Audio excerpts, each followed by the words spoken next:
Welcome to the Long Way Through Scripture. I'm Catherine Schaefer. If you're a regular here, you may have noticed that we were not here last week.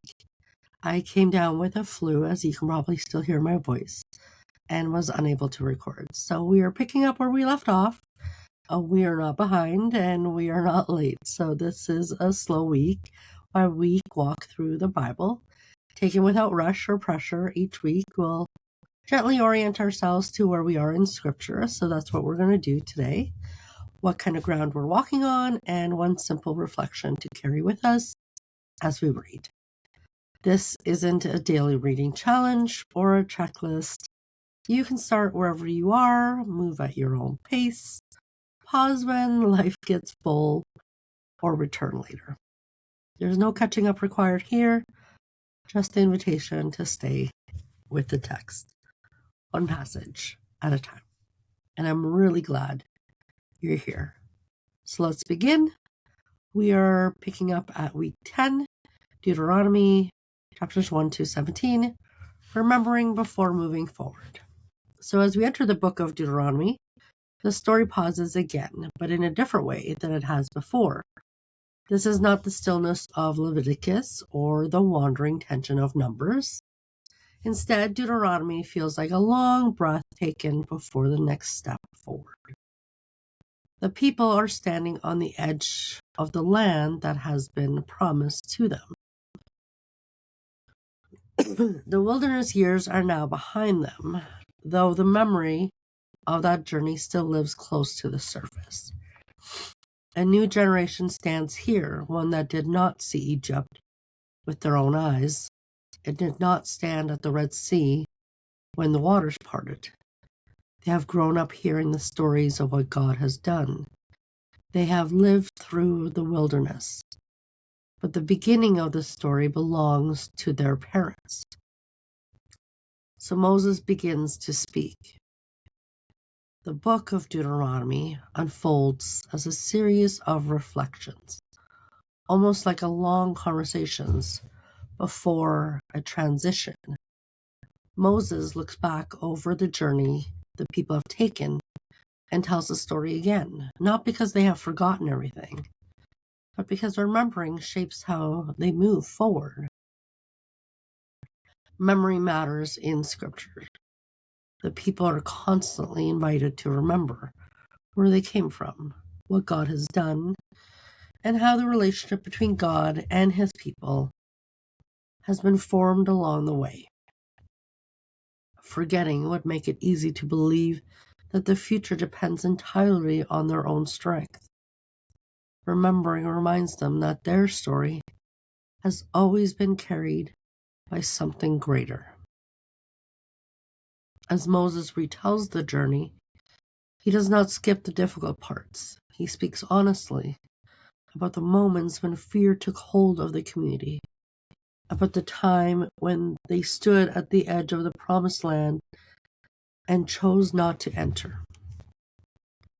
That decision changed the course of their history. What could have been a short journey became decades in the wilderness. Yet even in that retelling, the tone is not harsh. It is reflective. Moses is helping the people see that the wilderness years were not wasted time. Those years shaped them. They taught them dependence. They revealed both the weakness of their trust and the steadiness of God's presence. Throughout these chapters, the theme of listening appears again and again. The people are reminded that the relationship with God is sustained through attention and responsiveness. The commands they have been given are not meant to burden them, but to guide them into a way of living that allows their community to flourish. Deuteronomy begins to repeat many of the instructions that were first given earlier in the journey. At first glance, this repetition can feel unnecessary, but it serves an important purpose. The laws are being spoken again for a generation that will soon build homes, plant fields, and live a settled life in the land ahead. Life in the wilderness was temporary, Life in the land will be more stable, but stability brings its own challenges. When survival is no longer the daily concern, it becomes easier to forget the dependence that once shaped the community. Moses understands this, so he speaks carefully about what it will mean to live faithfully once the people are no longer traveling through uncertainty. The instructions about justice, leadership, and worship are reminders that their identity as God's people must remain central even when life becomes comfortable.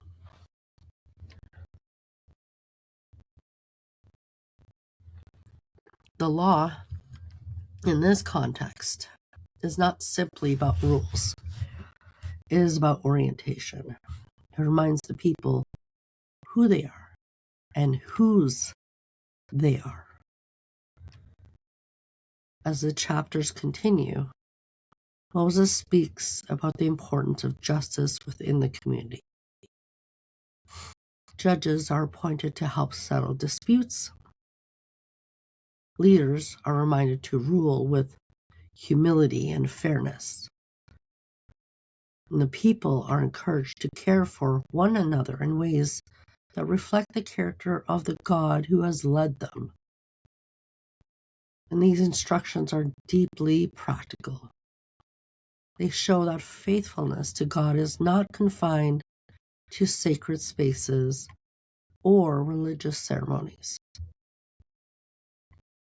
It appears in everyday decisions, in how conflicts are handled, how power is exercised, and how the vulnerable are treated. Leadership, in particular, receives careful attention.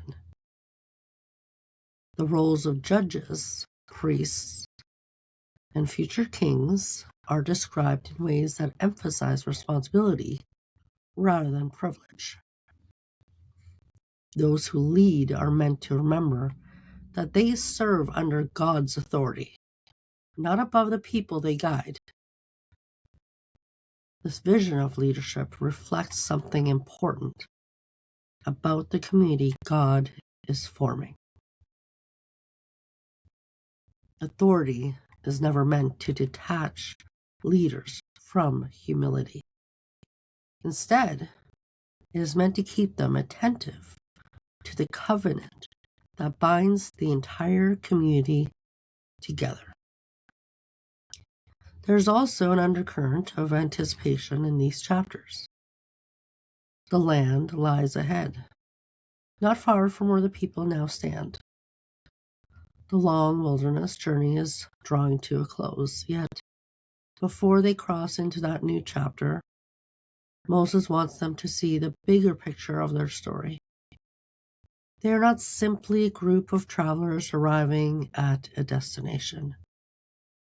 They are a people shaped by rescue, guided through uncertainty, and taught to live with the presence of God at the center of their lives.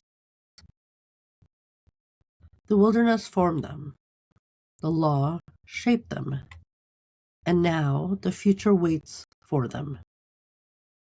As you read through Deuteronomy 1 to 17 this week, you may notice how reflective the tone feels compared to earlier sections of the story. Instead of rapid movement, the text invites us to pause and listen carefully. This moment of reflection carries its own kind of importance.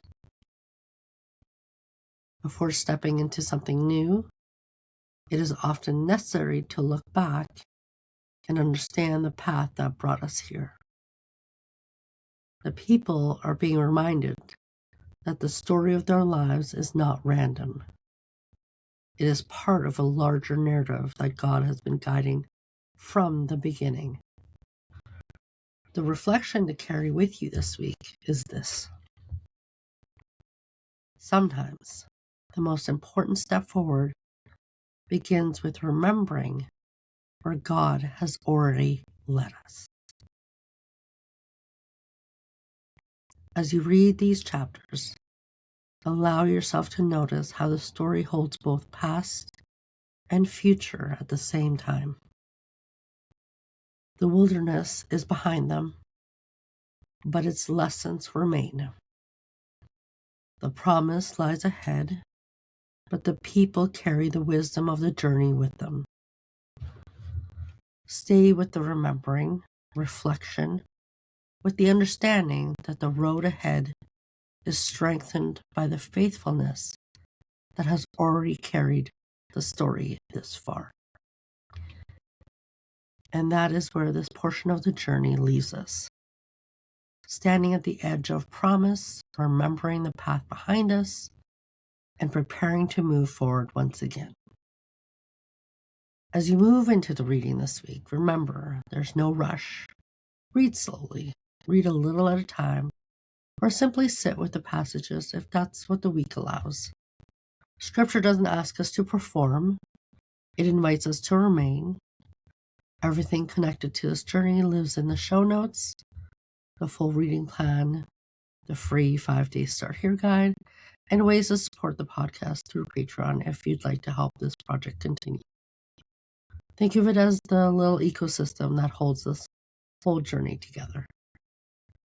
You can always find more information at catherineschaefer.com about this Bible study. And thank you again for your patience, your grace, for walking this long way with me. And I'll meet you here again next week. Thank you, friends.